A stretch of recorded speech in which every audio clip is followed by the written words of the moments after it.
Creed 3 is currently kicking its way into theaters. Adonis returns for the primary fight in Creed 3 and squares off against the Kane Gang, a ghost from his past. These Creed movies have connected with so many people, and this third installment increases the volume even more. Because of this, we will discuss in this video what Creed's ending indicates, where Rocky went, potential spin-offs, and our reaction to an evaluation of this film in Haymaker Flying Hadouken style. There are numerous essential spoilers for this heavyweight match. Let's talk about Creed 3 now. Adonis is now living a retired professional life and is more of a family man in Creed 3, which begins years after the events of Creed 2. Over 3 years have passed since his last ring appearance. Instead, he concentrates on developing the best upcoming boxers in his gym and planning fights with the most amazing purses, taking a page from Rocky 3. But while these things unfold, a ghost from his past knocks on his door, stirring up memories he had long forgotten. Jonathan Majors' Damian "Dame" Anderson plays the spirit in question.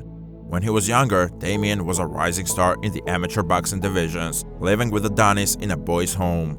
However, after spending the night together, Adonis attacked the abusive home guardian of an elderly boy. Then, with Adonis fleeing, Damian pulls a gun, earning him the heat and an 18-year sentence. Now that everything from the past has come back to haunt them, however, not before Adonis offers Damian a second chance to train at his gym for free and become a sparring partner with Creed's prized Felix Chavez. The current heavyweight champion of the world, the underdog revenge story leads the two to square off against one another in a significant prize fight at Dodger Stadium. All of this, however, was a part of Dame's strategy, which also included preparing an attack on Victor Drago, who was initially supposed to face Chavez but had to step in due to an urgent schedule conflict.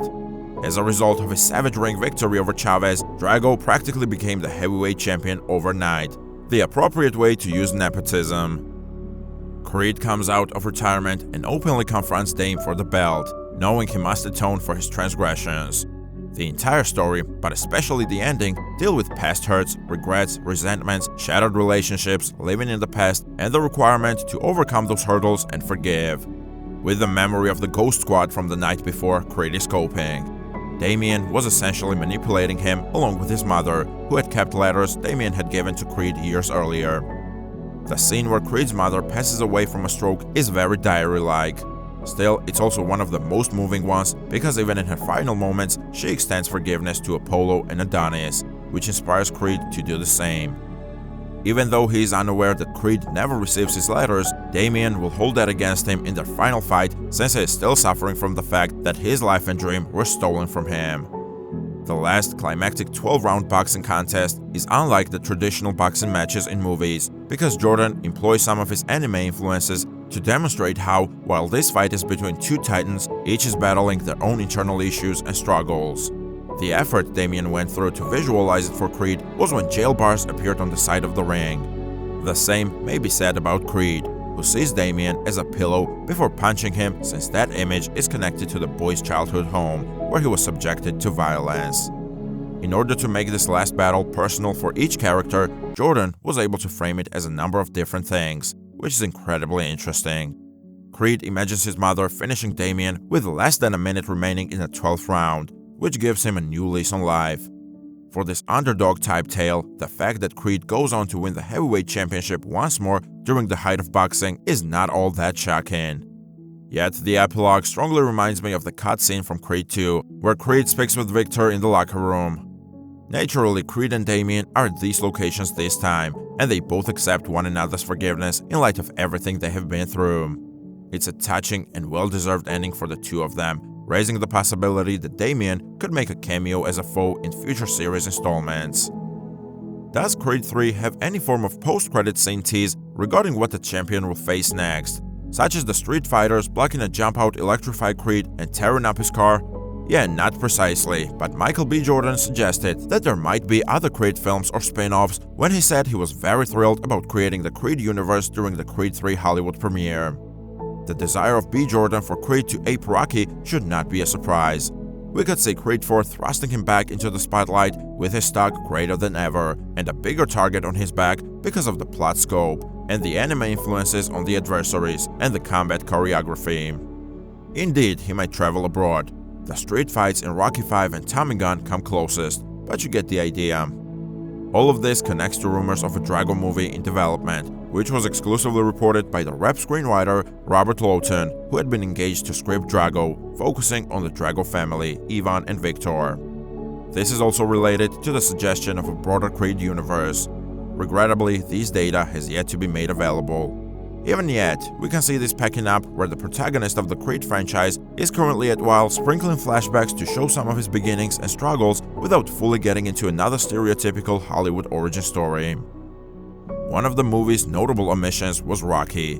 Stallone is not present in any scenes, and his name is only referenced a few times in passing, even though several of the scenes feel they would have benefited from having him there. Yet the story only partially informs the audience of where he is, his situation, and pretty much everything else. The absence of the person who developed this character, the franchise's inventor, must thus be explained. Just a brief anecdote, but back when Stallone was trying to get Rocky off the ground, he ultimately sold the ownership rights to the producer Irvin Winkler, since at the time Stallone only had $100 to his name and in essence needed this to survive. Go almost 5 decades into the future, the news that Colin Winkler, a parasite who is devouring the remains of yet another wonderful character, would be the Drago spin-off slightly surprised Stallone, who still has no rights to any fictional creations or franchises. In a recent interview with SiriusXM, Stallone admitted that it was very tough for him to decide to end his affiliation with the company he started. Irvin Winkler, who produced the movie Creed, will not back any other Creed movies while he's still married. It's possible that Rocky may make his long-anticipated homecoming in Creed 4 by ascending the stairs of the Philadelphia Museum of Art to everyone's cheers, but for now you can enjoy Creed 3.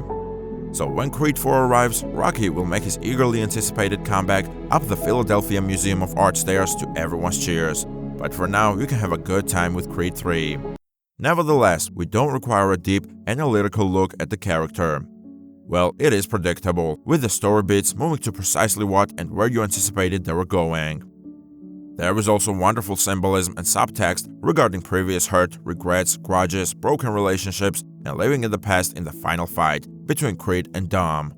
Jordan was able to accomplish what he set out to do by creating a brand new final battle and having Fantastical lean more towards anime influences. It has its own identity and style, much like Vision, Michael B. Jordan's film as a director, but it goes beyond being just another boxing movie. It has a whiff of a revenge thriller that resembles elements of 2015's The Gift, with Jonathan Majors superbly nailing the emotional scenes and being an absolute monster in the violent scenes. The fight choreography has changed enough to seem fresh, with some really fascinating slow-motion body part analysis and targeting that has a video game-like vibe. It has the features that fans of Rocky and Creed are searching for. It seemed like Rocky was absent from the melancholy sequences following the passing of Creed's mother, even though believed that there were some fairly evident pace issues between Acts 2 and 3, hoping for more obnoxious boxing. Rocky didn't need to play a big part, but it was noticeable when he wasn't there.